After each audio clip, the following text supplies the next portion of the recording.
আসসালামু আলাইকুম ওয়া রাহমাতুল্লাহ। আরআরবি আরাকান বাংলা নিউজে আপনাদের স্বাগতম। সঙ্গেই থাকছি আমি আয়েশা। আজ 22 সেপ্টেম্বর 2024।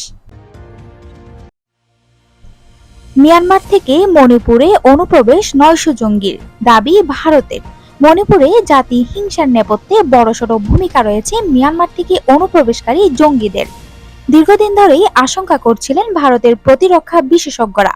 এবার গোয়েন্দা সূত্রের খবর, মণিপুরে ফের অশান্তির আগুন লাগাতে মায়ানমার সীমান্ত পেরিয়ে অনুপ্রবেশ করেছে 900 কুকি জঙ্গি। চলতি মাসের শেষেই বড়সড় সংগঠিত হামলার ছক কষেছে তারা।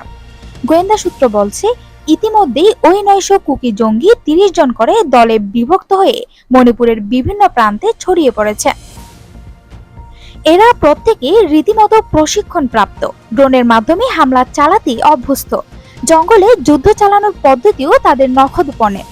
এক সর্বভারতীয় সংবাদ মাধ্যম সূত্রের খবর, 28 সেপ্টেম্বর নাগাদ নতুন হামলা হতে পারে বলে গোয়েন্দারা মনে করছেন। অবশ্য গোয়েন্দা সূত্রে খবর পেয়ে সতর্ক নিরাপত্তারক্ষীরা।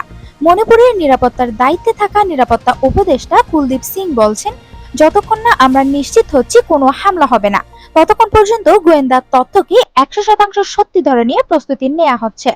যদিও সেনার তরফে এখনো মণিপুরবাসীকে সতর্ক করে এখনো কোনো বার্তা দেওয়া হয়নি বা ড্রোন উড়ানোয় নিষেধাজ্ঞাও জারি করা হয়নি।